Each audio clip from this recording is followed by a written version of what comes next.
kita lihat ini.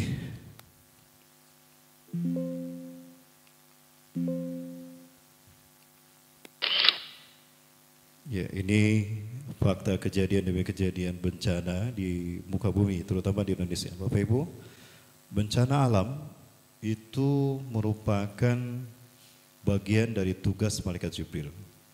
Malaikat Jibril adalah makhluk Allah, malaikat Allah yang paling banyak tugasnya. Selama ini kita hanya membayangkan malaikat Jibril tugasnya ngan apal hijiwe menurunkan wahyu. Padahal sudah 14 abad wahyu tidak turun, betul? Sudah 14 abad tidak ada lagi Nabi dan Rasul, berarti sudah 14 abad malaikat Jibril nganggur, pensiun. Maka statusnya nggak pernah update tuh, nama Jibril, pekerjaan malaikat penurun wahyu, pensiunan malaikat penurun wahyu. Dan tidak ada lagi wahyu turun, tidak Bapak Ibu. Malaikat Jibril banyak tugasnya. Malaikat yang paling banyak tugasnya adalah malaikat Jibril. Termasuk menciptakan bencana alam, tugas malaikat Jibril. Bapak Ibu saksikan, bencana alam Aceh 2004 bulan Desember, bencana alam Palu, Banten, Lampung, menyisakan bagaimana kokohnya rumah-rumah Allah, masjid-masjid yang berfungsi sebagai tempat ibadah dan juga pencegah dari fahsya dan mungkar. Inilah masjid-masjid Allah. Dan ini membuktikan bahwa Allah tidak akan pernah menghabiskan dan menghancurkan ayat-ayat. Artinya bencana ada rumusnya Bapak Ibu. Ya. Sebagaimana dalam hadis yang diriwayatkan dari sahabat Anas bin Malik radhiyallahu an, ya. Di mana Rasulullah bersabda, "Innallaha ta'ala, sesungguhnya Allah yang Maha Tinggi, idza anzala ahak." Ya, jika Allah menurunkan azab bencana minas samai dari langit ala ahlil ardi kepada penduduk bumi, surifat an ummaril masajid, akan Allah jauhkan dari para pemakmur masjid. Dari para pemakmur masjid. Artinya masjid dan ahlinya tidak akan habis. Berarti bencana alam ada rumusnya. Ya, logikanya begini Bapak Ibu. Bapak Ibu tahu Brunei Darussalam kan? Jamaah. Oh, pernah ke sana Bu ya? Ya, luar biasa Brunei Darussalam. Indah Bu ya. Padahal negaranya kecil, tidak lebih kecil, kecil sekali. Kecil sekali, hampir sama dengan Singapura ya, tapi lebih gede Brunei Darussalam. Bapak Ibu, angkat tangan yang hadir semua di sini, yang pernah mendengar sekali saja Bapak Ibu mendengar Brunei Darussalam diberitakan terkena bencana alam. Seumur hidup pernah mendengar sekali sih? Belum pernah? Belum pernah ya? Ibu yang mohon maaf di sini ibu paling senior, ibu pernah mendengar Brunei terkena bencana alam? Belum pernah Bu ya? Belum pernah. Kenapa Bapak Ibu? Indonesia? Kenapa dengan Indonesia? Indonesia mayoritas Muslim, negara Islam terbesar, ulamanya hebat-hebat, masjid banyak. Kenapa bencana alam banyak terjadi di Indonesia? Ya, Bapak Ibu, jawabannya ada. Mau tahu jawabannya Bapak Ibu? Kita undang saja langsung. Siapa pemimpin Brunei itu?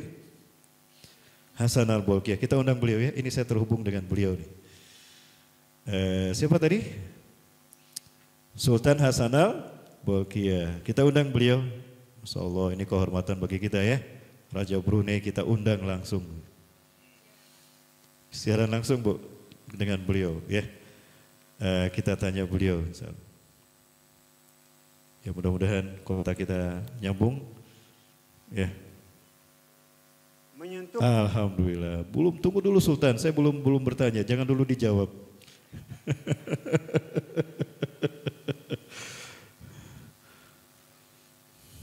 Ya, Bapak Sultan yang dirahmati Allah, yang mulia Datuk Sultan Hasan al-Bolkiah, semoga Bapak sehat selalu. Pak, kami yang hadir di sini bersaksi bahwa tidak pernah seumur hidup kami mendengar negara Anda terkena bencana alam. Kira-kira apa nih rahasianya? Boleh Pak Sultan berbagi bagi kami, silakan. Menyentuh mengenai keberkatan ini, beta ingin melihat syiar Islam di negara ini bertambah teguh syiar Islam dan menyerlah. Beta ingin tegaskan bahawa negara Brunei Darussalam adalah sebuah negara yang molek, yang sentiasa mementingkan ibadat kepada Allah. Ia dipandu oleh sistem MIB yang telah pun berjalan sekian lama, sejak ratusan tahun lalu.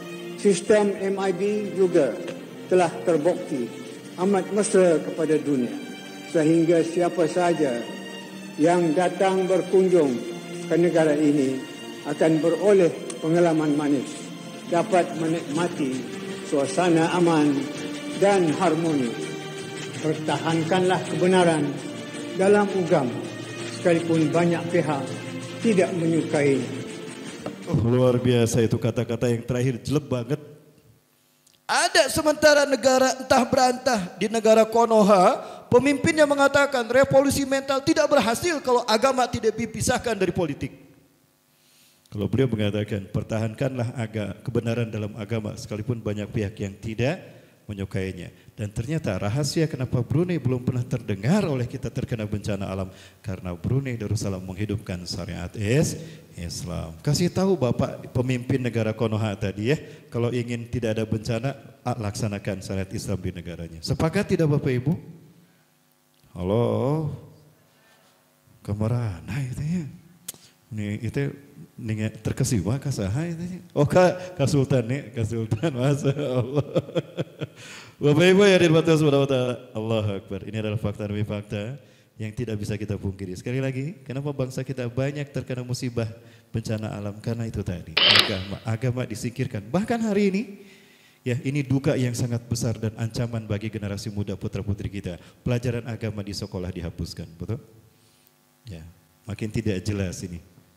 Nawang Bu, Rejung Sumping.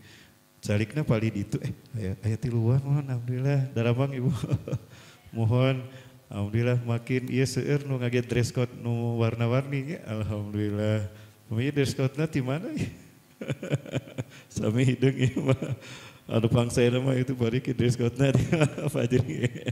Punten Bapak Ibu dan Allah Subhanahu wa taala. Ya.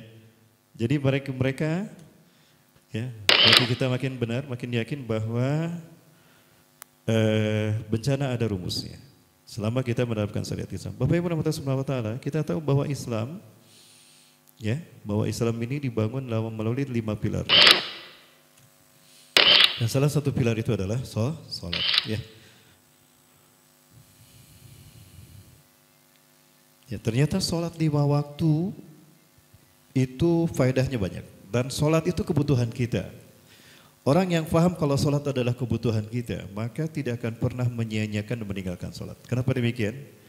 Bapak Ibu, ketika manusia berbuat dosa, kata Rasulullah SAW, Ida tanabal abdu, kutiba fi qalbihi nuktatan sauda. Ya, ketika seorang hamba melakukan dosa, maka hitamlah hatinya. Makin banyak dosa yang dilakukan, makin hitam hatinya. Ya, betul Bapak Ibu ya? Makin banyak dosa, makin hitam hatinya. Ya. Dan ketika hatinya makin hitam, maka apa yang terjadi Bapak Ibu? Dikunci matilah. Nah, dan orang yang hatinya hitam karena dosa, lihat wajahnya. Auranya beda. Ya, aura itu ada 2. Ada aura positif, ada aura negatif. Oh ya, ada 3. Aura positif, aura negatif, dan aura kasih. Kalau aura kasih itu artis. Baik, Bu Haji Damang, alhamdulillah. Sami dress code-na itu beureum hideung. Masya Allah. Pami beureum hejo, eta teh samangka pami beureum hideung naon? Oh Palestina, bodasna mana Bu Haji? Oh di Sabug. Oh tadi ka Sabuga. Nuju, Masya Allah, di Kasantan. Masya Allah, ya Bapak Ibu nanti hubungannya dengan Palestina apa? Masjidil Aqsa, akan kita bahas nanti Bapak Ibu. Ya tapi waktu kita nggak cukup, mungkin daurah yang kedua ya. Kata Rasulullah SAW, umroh itu bukan Mekah Madinah saja, umroh itu 3 masjid. Dan ini wajib, bukan wajib, sunnah muakkad, sangat ditekankan. La tusyaddu rihal, jangan berziarah umroh dengan niatan ibadah kecuali pada 3 masjid. Masjidil Haram, Masjid Nabawi, dan Masjidil Aqsa. Kenapa harus 3 masjid ini? Nah, kita cari jawabannya, kita bongkar jawabannya dalam kajian umroh berkah bersama Lintas Dunia. Allahu Akbar. Masih bersama saya Bapak Ibu? Nah, dan kalau kita berdosa dan dosa ini terbawa ke akhirat, neraka lah tempatnya. Maka hadirnya sholat ini merupakan karunia terbesar dari Allah kepada kita. Kenapa? Karena sholat bisa membersihkan hati kita dari dosa. Ya. Rasulullah bertanya, "Kaifa ra'yukum idza kana bi babi ahadikum nahran yaktasilu fihi khamsa marat fi kulli yawmin wa lailatin hal yabqa min darnihi syai'?" Bagaimana menurut kalian jika di depan rumah seorang-seorang di antara kalian ada sungai yang bersih? Ya, sungainya bersih, bukan sungai Citarum atau Cikapundung, bukan. Sungai yang bersih di mana? Di Lembang. Ayah di Lembang, sungai itu bersih. Ayah Fariki. Nah, dia mandi di sungai itu 5 kali sehari. Kira-kira bersih tidak kulitnya? Apakah ada daki yang tersisa? Tidak ya Rasulullah. La yabqa min darni syai'. Fakadzalika mathalu salawatil khams. Maka demikianlah perumpamaan salat 5 waktu. Yamhullahu bihinna al-khataya. Allah hapuskan dosa-dosa hamba dengan salat 5 waktu. Orang yang rajin salat 5 waktu, bersih hatinya dan lihat auranya. Karena dia menjaga salat 5 waktu. Karena salat kita menghapuskan dosa-dosa kita. Maka lihat orang yang tidak pernah salat, numpuk dosana, hidung aurana. Positif apa negatif? Negatif. Tapi ulah ninggal acu ka hidung. Bodas hati nama taruskan eta. Lurus tapi. Bapak Ibu yang dirahmati Allah. Ini tadi sudah kita bahas. Ya. Islam yang tadi kita pelajari sebagai fitrah manusia ternyata dibangun atas 5 pilar. Cukup dengan 5 pilar ini kita akan paham kenapa harus Islam juga. Ya, apa 5 pilar tadi? Pertama hadis dari dari Umar bin Khattab dan juga dari sahabat Abdullah bin Umar radhiyallahu anhu. Ya, bunyal Islamu ala khamsin. Islam dibangun atas 5 pilarnya. Syahadatu an la ilaha illallah wa anna Muhammad Rasulullah wa iqamatis shalah wa itaiz zakah wa shaumi Ramadan wa hajjul baiti man istata' ilaihi sabila. Nah, 5 rumusan ini, yang pertama syahadat, salat, zakat, saum dan haji tidak disusun random. Tidak, ini berdasarkan luar biasa. Ini sangat ilmiah dan saya bangga dengan Islam. Cukup dengan 5 rukun saja kita akan paham kenapa harus Islam agama kita. Bu, abina ulah kapoto, bu ya. Abdi nyumput anak sapu. Baik, Bapak Ibu dan Tuhan Subhanahu wa taala. Syahadat adalah pintu gerbang masuk Islam, ya. Dan umat Islam, umat manusia, semua manusia ternyata bersyahadat pada 3 tempat. Yang pertama di alam rahim. Wa idh akhadallahu mitsaqa dzurriyyati Adam wa asyhadahum ala anfusihim alastu birabbikum qalu bala syahidna. Bukankah aku ini Tuhanmu? Betul ya Allah, Engkau Tuhanku. Semua manusia di alam rahim bersyahadat bahwa Allah Tuhannya. Hanya satu syahadatnya kepada Allah. Termasuk Fir'aun yang di dunia mengaku Tuhan, di dalam rahimnya mengakui Allah Tuhannya. Maka siapapun yang lahir ke dunia, betapapun lahir dari rahim wanita yang musyrik, dia bersyahadat di alam rahimnya. Maka semua yang lahir itu muslim, betapapun lahir dari orang yang tidak beragama sekalipun. Kullu mauludin yuladu alal fitrah. Jadi salah, tidak benar kalau yang mengatakan orang yang lahir membawa dosa warisan. Ya, itu fitnah. Ya, itu jamaah. Yang kedua, syahadat di alam dunia. Karena ada nabi dan rasul, maka kita tambah wa asyhadu anna Muhammadar Rasulullah. Di alam barzah nanti cuma satu. Man hadza? Siapa orang ini? Huwa Muhammadun Nabiullah wa Rasulullah ana mu'minun bih. Dia adalah Muhammad, nabi dan rasul Allah dan aku beriman kepadanya. Itu Bapak Ibu. Jadi syahadat kita ada 3, di alam rahim, di alam dunia dan di alam barzah, ya. Baik Bapak Ibu, yang kedua salat. Nah, kenapa salat menjadi rukun Islam yang kedua Bapak Ibu? Ada yang bisa jawab? Yang bisa jawab dapat hadiah umroh gratis. Bukan dari lintas dunia, dari saya. Kenapa salat menjadi rukun Islam yang kedua? Hadiah umroh gratis. Berangkat ketemu di Masjidil Haram, pulang ketemu di Cengkareng. Gratis kan? Gratis ya? Iya. Berangkat ketemu di Masjidil Haram, pulang ketemu di Cengkareng. Wih dekat ke Bandung, masing-masing. Bapak Ibu, kenapa sholat menjadi rukun Islam yang kedua? Karena ternyata sholat adalah ukuran syahadat kita secara individu. Benar tidaknya syahadat kita? Lihat sholatnya. Bukan zakat, bukan umrah, bukan saum. Dan kenapa haji menjadi rukun Islam yang kelima? Akan kita temukan jawabannya sekarang. Allahu Akbar. Sama, lanjut. Kumaha teh tersaring hari teh. Nah, ini eta mas kadang di barurat gitu. Oh, kaditu kadieu masakannya. Baik, jamaah rahmati Allah. Yang pertama, kenapa salat menjadi rukun Islam yang kedua setelah syahadat? Rasulullah bersabda, Ya, inna baina rajuli wasyirki wal kufri tarkus salah. Sesungguhnya ya, antara seseorang dengan kemusyrikan dan kekafiran, seseorang bisa jatuh musyrik ataupun jatuh kafir adalah ketika dia meninggalkan sholat. Ya, maka jangan ragu untuk mengatakan kafir yang orang sengaja meninggalkan sholat. Itu Rasulullah mengatakan demikian. Man taraka salata muta'ammidan faqad kafara. Barang siapa yang meninggalkan salat wajib dengan sengaja dan dalam keadaan sadar, kafir dia. Kalau kafir, syahadatnya masih ada? Tidak ada. Ini alasan pendekatan nakli. Kenapa salat menjadi rukun Islam yang kedua setelah syahadat? Karena orang tidak salat, kafir dia. Orang tidak haji dan umrah tidak disebut kafir kan? Betul jamaah? Halo? Jamaah? Oi jamaah, saya bukan Ustadz Maulana, ya, saya Ustadz Ahmad Baiku ini. Yang kedua, di dalam hadis riwayat Imam At-Tirmidzi dan beliau mengatakan ini adalah hadis hasan sahih. Rasulullah bersabda, Innal ahda baini wa bainan nas as-salah.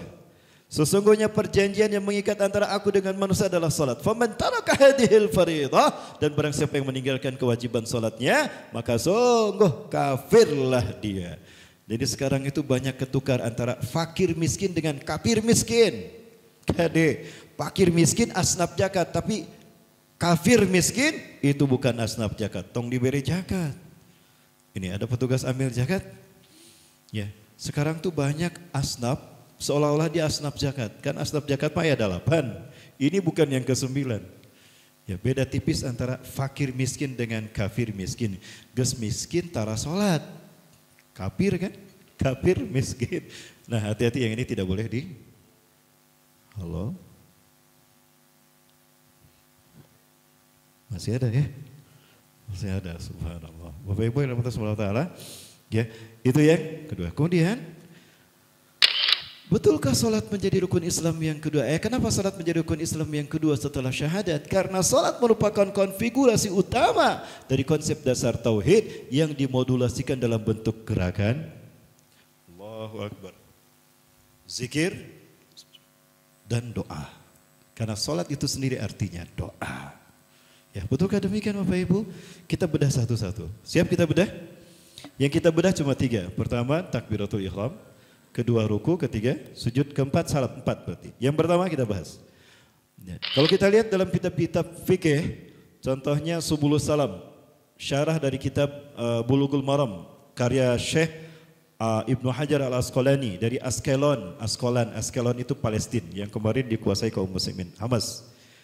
Ya, ada definisi bahwa salat itu adalah amaliyatun jasadiyatun afdaliyatun muftatahatun bitakbir wa muhtatamatun bitaslim. Salat adalah ibadah fisik yang paling utama. Dimulai dengan takbiratul ihram, ditutup dengan salam. Nah, kita bedah satu-satu. Yang pertama takbiratul ihram. Bapak Ibu, ketika kita salat, syarat sah salat kita adalah menghadap ke kiblat, ke Ka'bah. Ya, syarat sahnya solat dari ujung rambut sampai ke kaki semuanya menghadap ke Ka'bah. Ya. Kalau kakinya lurus seperti ini, dibuka selebar bahu dan semuanya mengarah ke Ka'bah, ini sudah sah. Tapi banyak yang kakinya begini. Iya, ini tidak sah. Maksudnya tidak melurus sampai ke Ka'bah semua. Kenapa? Kepala, rambutnya, wajahnya, badannya memang ke Ka'bah, tapi kaki kanannya ke Eropa, kaki kirinya ke Afrika. Ya, jadi mengarah ke 3 arah ketika dia sholat. Jadi halus lurus Bapak Ibu selebar bahu mengarah ke kiblat dari ujung rambut sampai ujung kaki. Lalu kita mulai setelah kita berniat lurus bahwa kita sholat ini karena Allah, ya. Dan niat tidak perlu diucapkan dalam hati pun bisa. Sudah sah menurut para ulama. Ya, Bapak Ibu, kemudian kita mengangkat kedua tangan kita. Hazwa mankibaih, sejajar dengan pundak, atau hazwa uzunaih, atau sejajar telinga, atau hazwa bainahuma, atau di tengah-tengah. Jadi lamun sholat ulah kieu. Allahu Akbar. Atau kieu. Allahu Akbar. Eta nu pelit teh siga kitu. Nu pelit mah sholatna. Allahu Akbar. Geus kitu teh di dia deh. Kan di sini ya. Bapak Ibu, pertanyaan saya. Kenapa harus kedua tangan yang diangkat? Dan kenapa kita harus mengucapkan Allahu Akbar? Apa pesan tauhid yang disampaikan takbiratul ihram kepada kita? Jamaah, saya ingin kita beranalogi ya, dengan analogi yang positif. agar kita bisa memahami pesan tauhid dari setiap rukun sholat ini. Yang pertama, ya, kenapa harus angkat tangan? Ketika ada seorang penjahat yang dia sudah lama dicari-cari oleh aparat kepolisian, suatu hari dia terjebak, ketahuan, berhadapan langsung Pak Amprok kita majang 5 orang polisi. Allah, polisi, oh lumpat kata penjahatnya. Nasib sial menimpanya. Dia salah melarikan diri. Dia lari ke jalan buntu. Di depan ada dinding yang tidak bisa dilewati. Ya, kemudian di kanan kirinya ada pagar yang tidak bisa dibuka. Dan di belakangnya 5 polisi sudah menodongkan senjatanya. Hak siap benang maneh ayeuna mereka mana siap maneh bro. Ya, apa yang dilakukan penjahat tadi? Berserah diri. Bagaimana cara berserah diri? Tidak kan? Apa yang dilakukan? Angkat tangan. Ini refleks angkat tangan. Subhanallah. Jadi takbiratul ihram mengajarkan kepada kita adalah konsep totalitas berserah diri kepada Allah. Ya Allah, ini jiwa raga saya ya Allah. Silahkan ambil ya Allah. Terserah engkau. Inilah aku yang sesungguhnya. Itulah wajib lapor kita kepada Allah. Azan untuk sholat 5 waktu itu adalah wajib lapor kita kepada Allah. Inilah saya ya Allah. Aku serahkan jiwa raga kita kepada engkau ya Allah. Beda jeung urangnya. Allahu Akbar. Oh, aduh eta poho candi asupkeun. Sugan mudah-mudahan eueuh nu nyokot eta di dieu eta mah urang eta mah. Leres teu Bu? Da geuning jujur. Bapak Ibu yang dirahmati Allah. Apakah ini bukan konsep tauhid? Berserah diri kepada Allah dengan mengangkat kedua tangan sejajar bahu atau telinga atau keduanya. Ini bukan naluri manusia saja. Binatang pun seperti ini ketika berserah diri kepada Allah.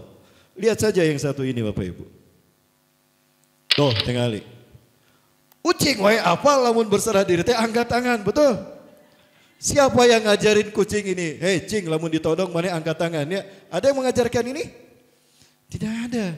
Rek make senjata, rek make leungeun sarua. Kumaha ieu mah pasrah pisan tingali.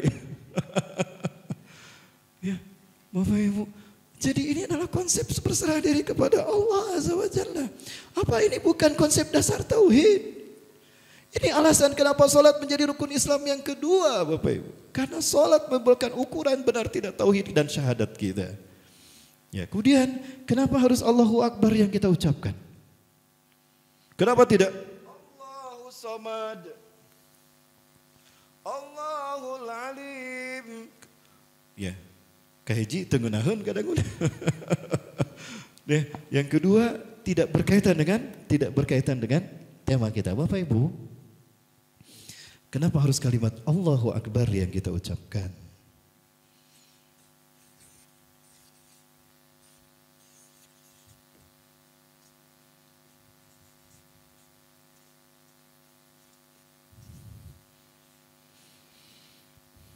Bapak Ibu yang dirahmati Allah, akbar adalah superlatif dari kata kaburo, kaburo besar, akbar paling besar. Hasan bagus, ahsan paling bagus. Asgor kecil, soguro kecil, asgor asli Garut. Asli Garut asgar. Paling kecil. Bapak Ibu, suatu hari Allah ingin mengajarkan kepada para malaikat tentang arti Allahu Akbar. Allah ciptakan satu malaikat. Bapak Ibu kita tahu malaikat ada makhluk Allah yang diciptakan dari apa? Cahaya. Malaikat. Kumaha ngagambar malaikatnya? Ya, seperti itulah. Malaikat Allah ciptakan dari cahaya, nur.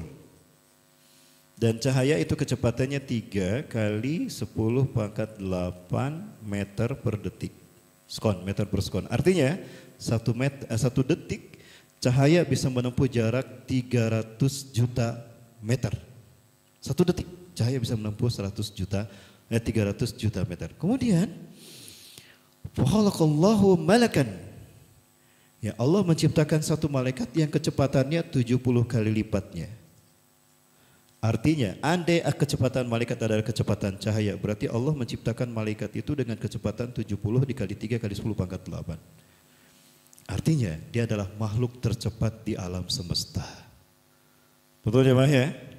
Jemaah. Nah, maka kepada malaikat yang satu ini Allah firmankan, idhab wabta'id min makani hada. Pergi kamu, jauhi arsku ini. Ya, Allah memerintahkan malaikat yang kecepatannya 70 kali lipat kecepatan malaikat biasa tadi, terbang kamu, jauhi arasku.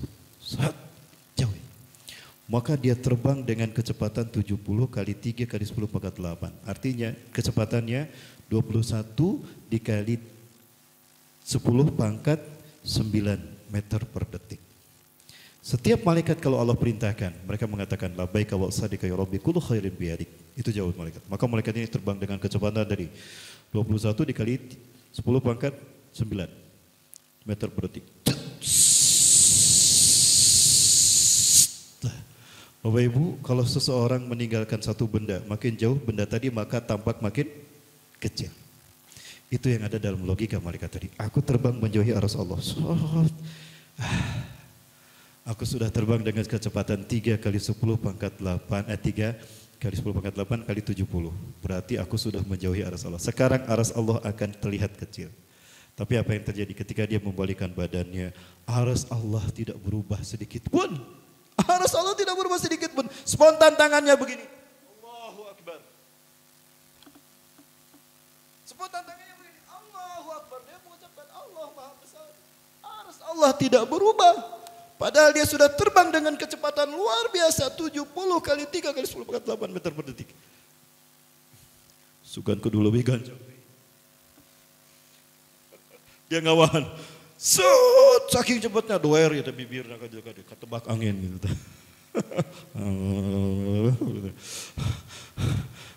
Aku sudah jutaan kali lebih jauh dan lebih cepat dari yang sebelumnya.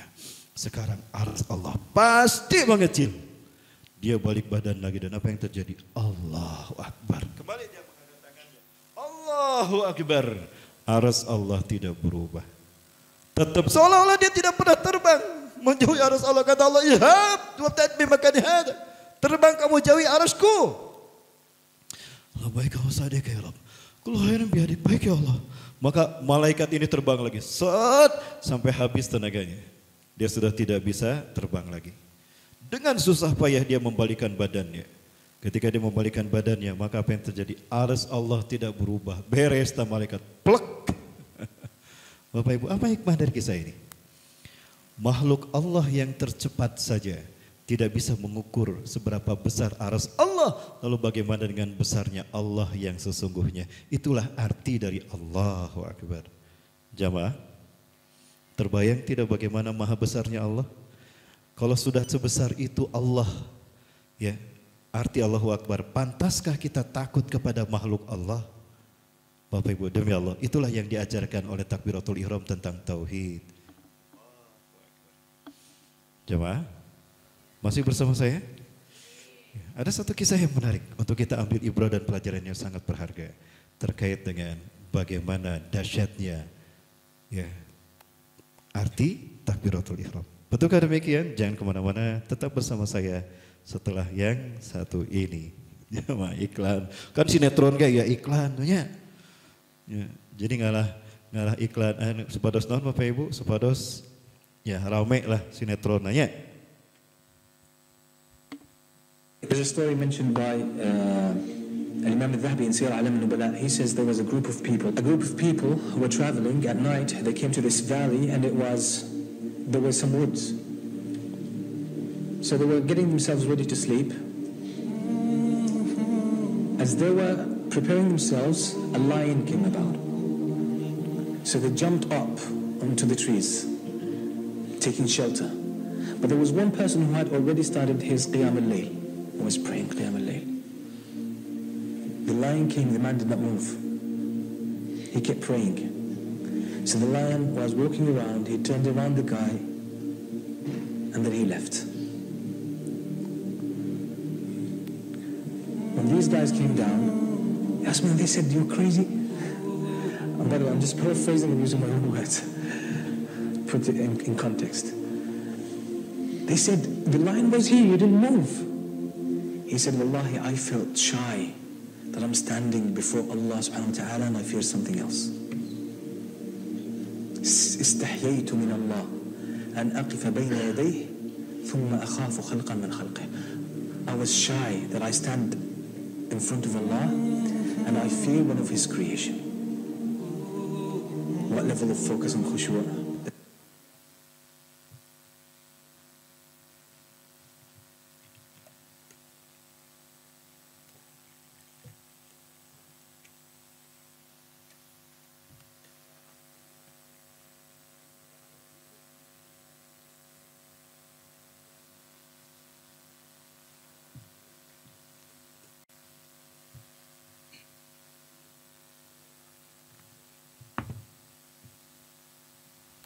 Bapak Ibu yang rahmati Allah, luar biasa.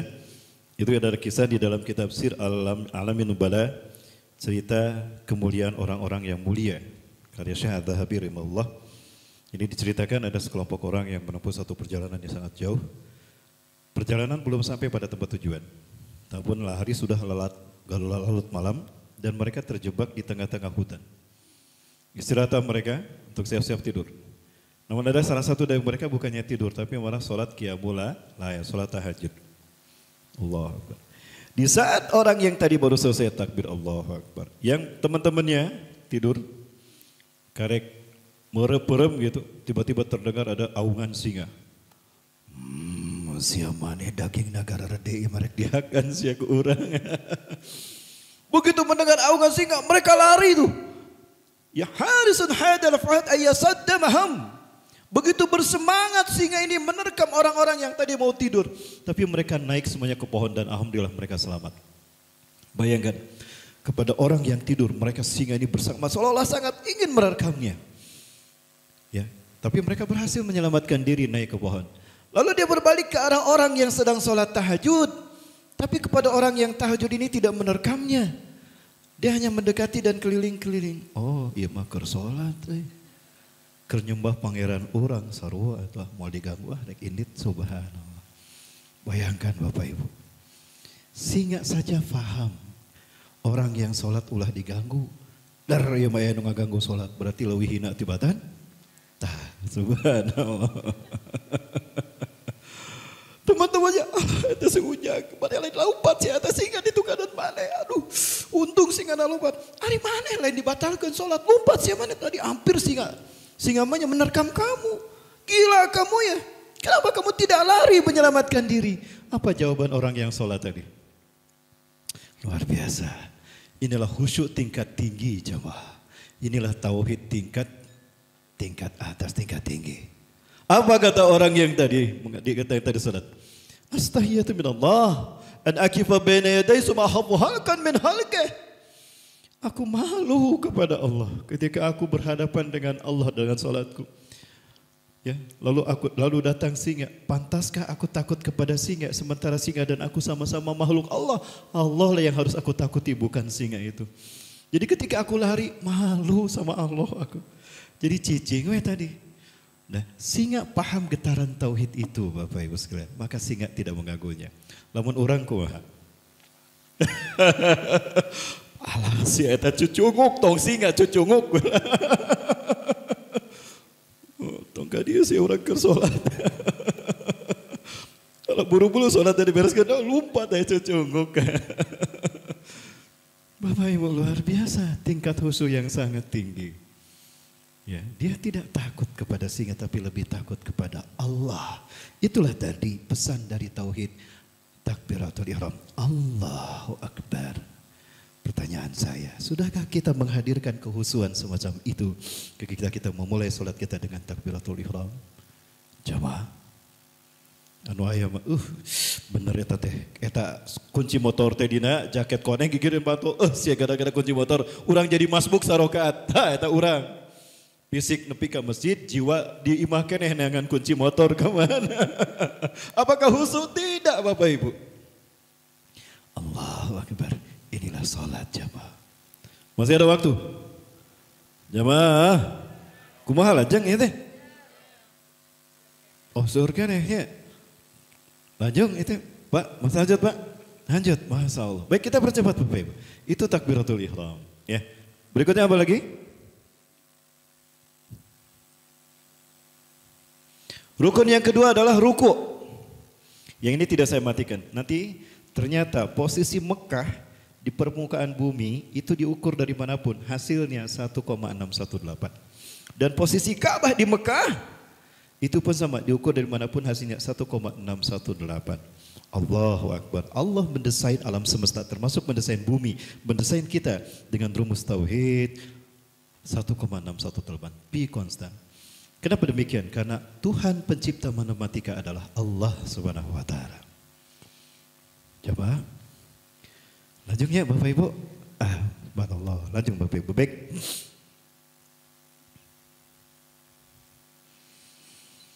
Ya.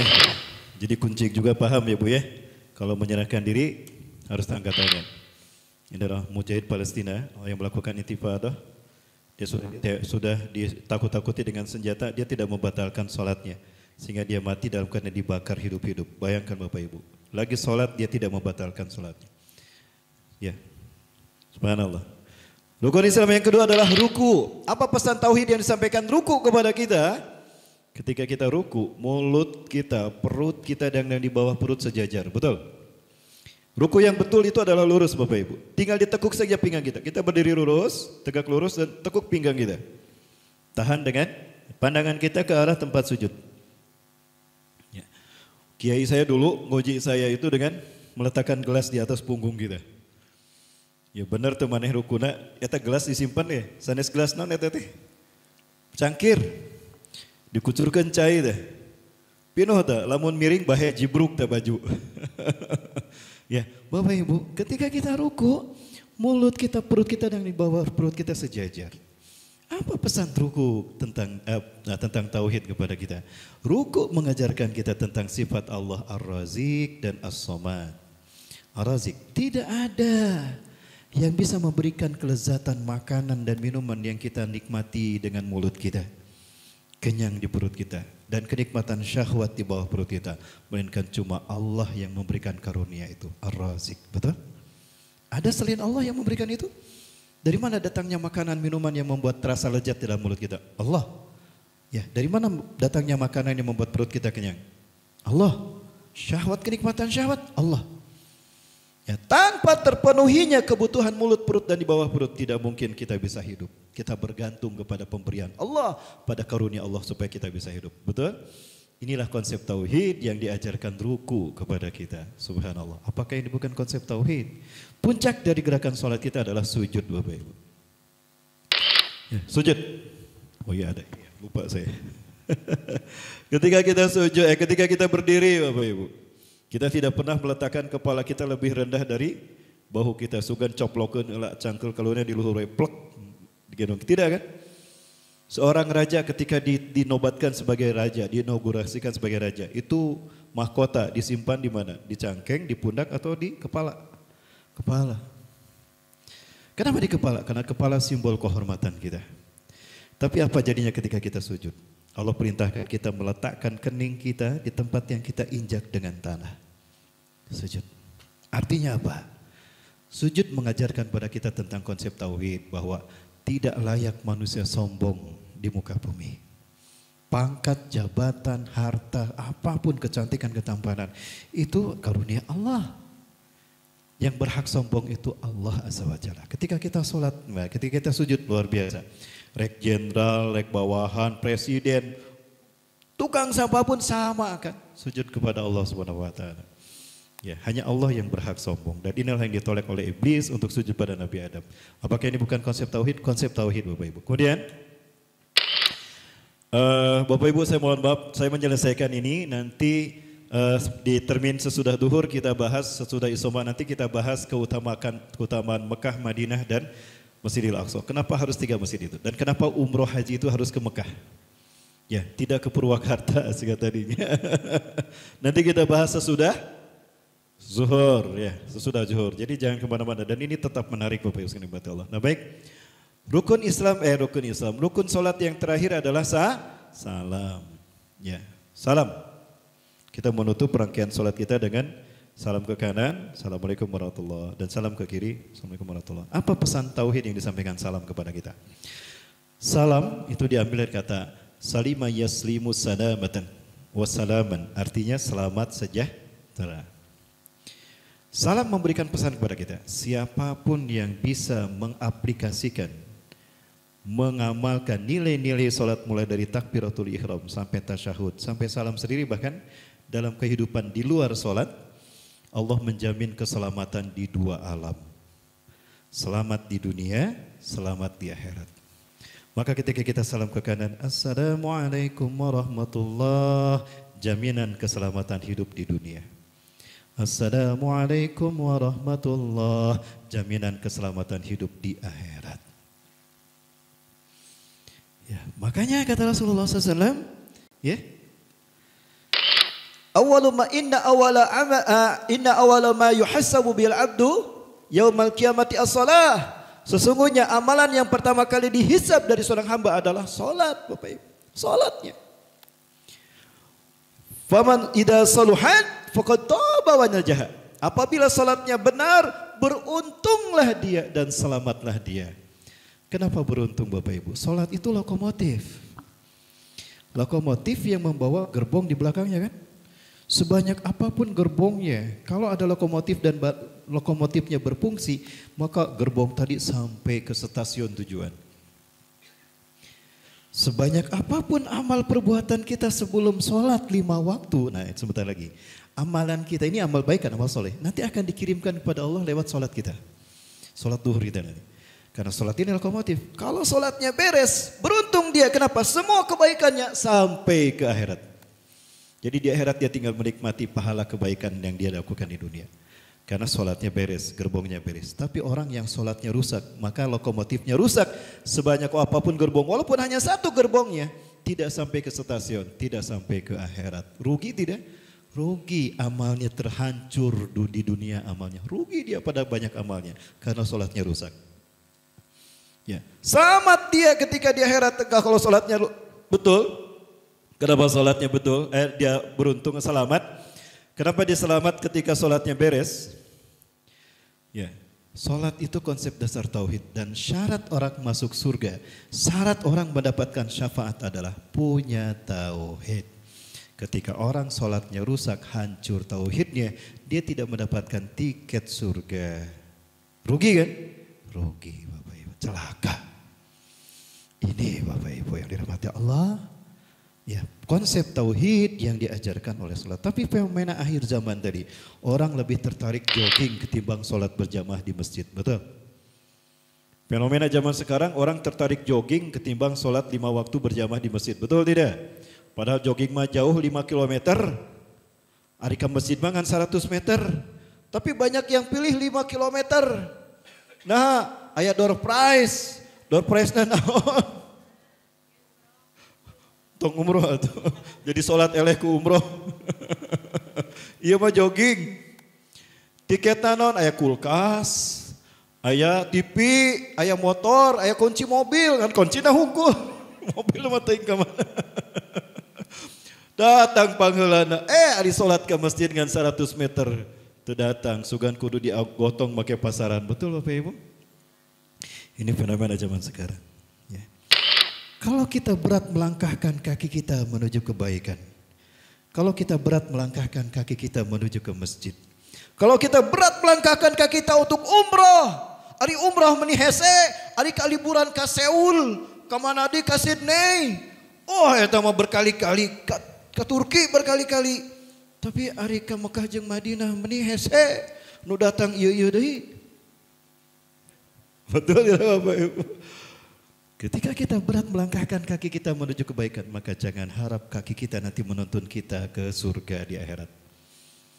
Ketika kita berat melangkahkan kaki kita menuju kebaikan, kaki kita pun akan berat menuntun kita ke surga nanti.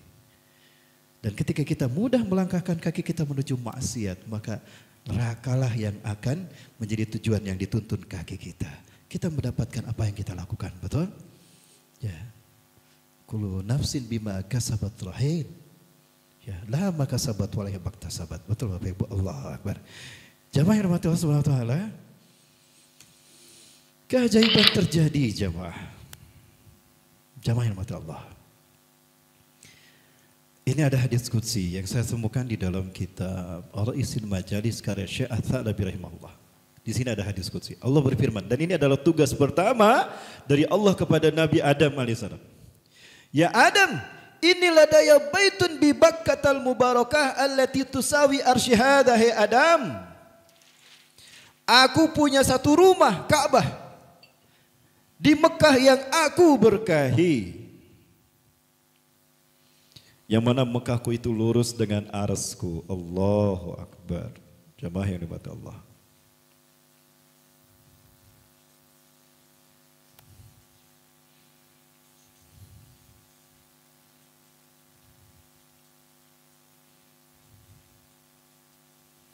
Ya Bapak Ibu yang SWT, Adam, aku punya satu rumah Ka'bah di Mekah yang aku berkahi. Yang mana Mekahku itu lurus dengan arsy Allah. Oh, ini alasan kenapa Ka'bah di Mekah tidak di Purwakarta, karena Mekah lurus dengan arsy Allah. Maka sucinya arsy Allah hadir di tanah Mekah. Sekali lagi. Ya Adam, inilah daya baitun bi Bakkatal mubarakah allati tusawi arsy hada. Hai Adam, aku punya satu rumah Ka'bah di Mekah yang aku berkahi. Ya, di mana Mekahku itu lurus dengan arsy-Ku. Karena Mekah lurus dengan arsy Allah, maka sucinya arsy Allah hadir di tanah suci Mekah. Sehingga tanah Mekah dinamakan tanah haram. Haram, suci, sesuci arsy Allah. Itulah yang Rasulullah tegaskan ketika beliau harus pergi ke Madinah, hijrah meninggalkan Mekah. Inna hadzal balad haramahullah yauma khalaqas samawati wal ard. Fahuwa haramun bihurmatillah ila yaumil qiyamah. Sesungguhnya Mekah ini adalah Allah sucikan, negeri yang Allah sucikan sejak Allah menciptakan langit dan bumi. Maka Mekah ini akan tetap suci, sesuci arsy Allah sampai hari kiamat. Makanya dinamakan tanah haram. Ya, di sanalah Allah simpan kiblat kita, Ka'bah. Ya, masjid yang dibangun pun dinamakan Masjidil Haram. Kenapa dikatakan haram? Haram kita mengotori kesuciannya dengan perbuatan dosa dan maksiat. Betul? Maka kita fahami mafhum mukhalafahnya. Haram artinya suci. Jamaah. Itu Bapak Ibu. Baik, jamaah rahmati Allah. Sedikit lagi Bapak Ibu rahmati Allah Subhanahu wa taala, masih bersama saya? Ya, tadi dikatakan ya, Ka'bah adalah kiblat kita. Syarat sah salat kita menghadap ke Ka'bah. Ya, dan ternyata Ka'bah lurus dengan arsy Allah. Betul? Jamaah, ada satu fenomena. Fenomena apakah itu?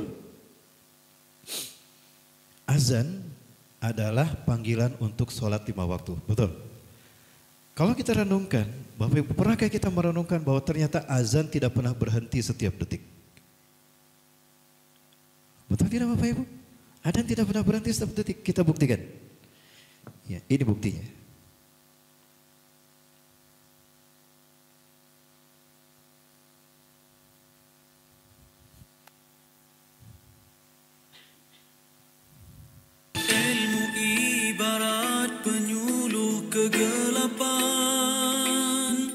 Menerangi segenap ruang, belajar beramal.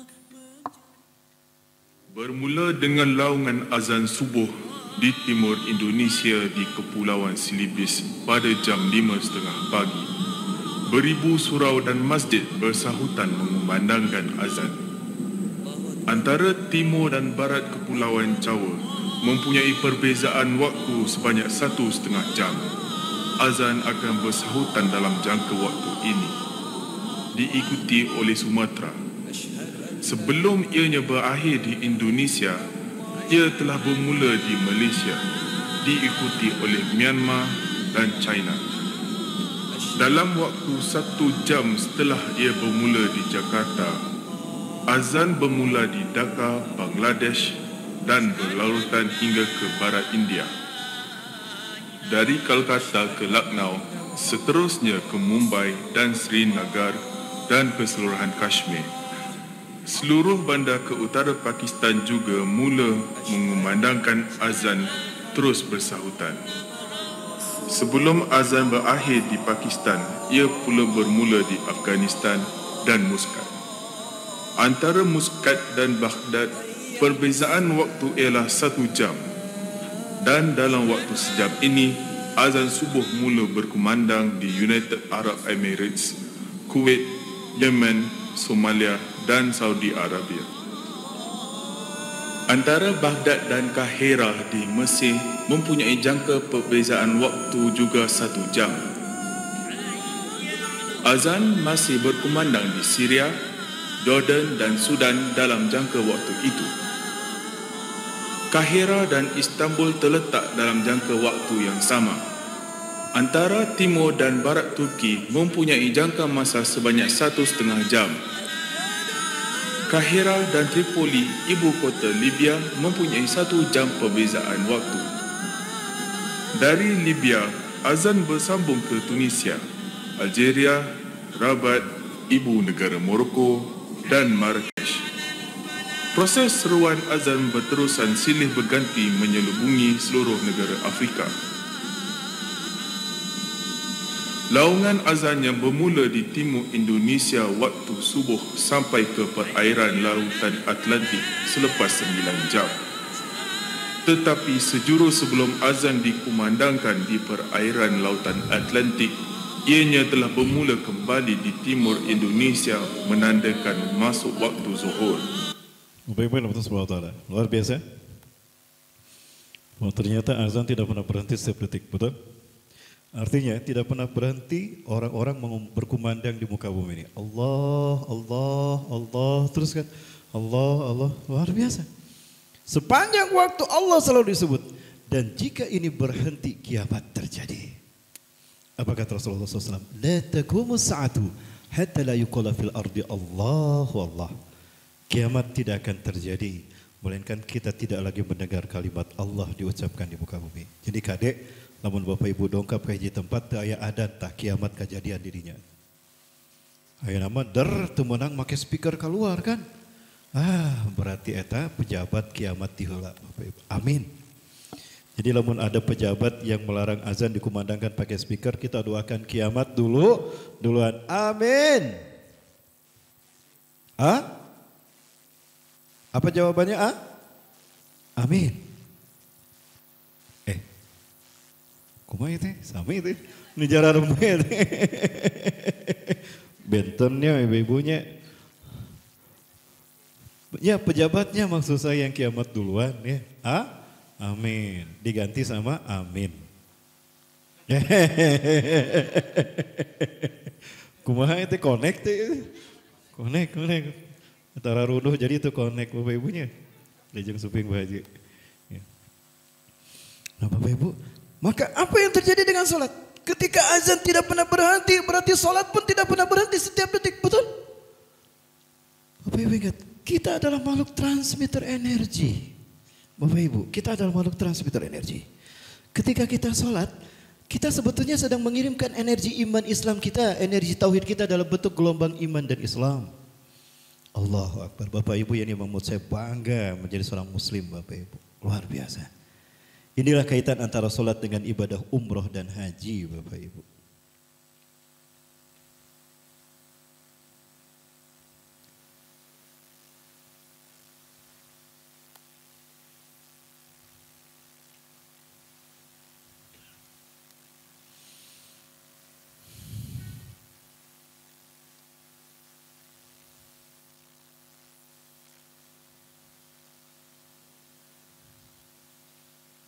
Sebentar Bapak Ibu.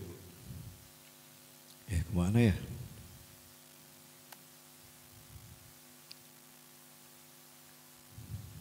Bapak Ibu ini terakhir ya insya Allah.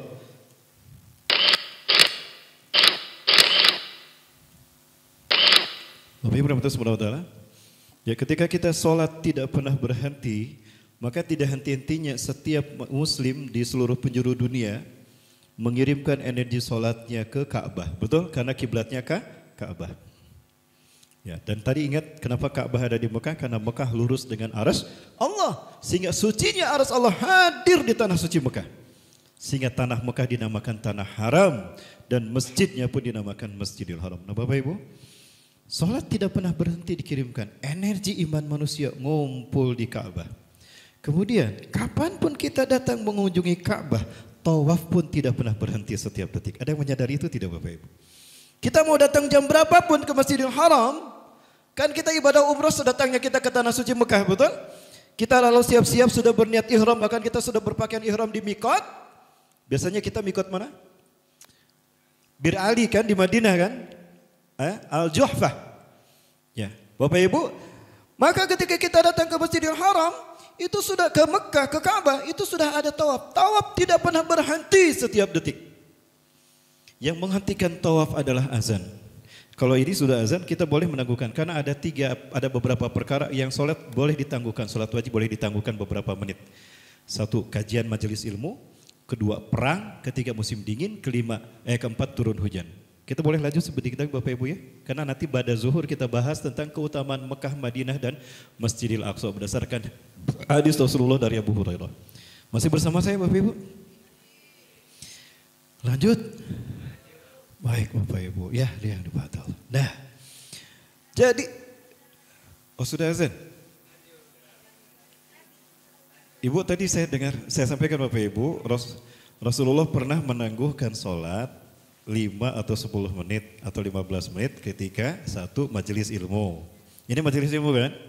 Ketika perang, ketika hujan, ketika musim dingin. Silakan buka dalam kitab usul ya, fikih salat, fikih Said Sabik ya. Halo? Lanjut.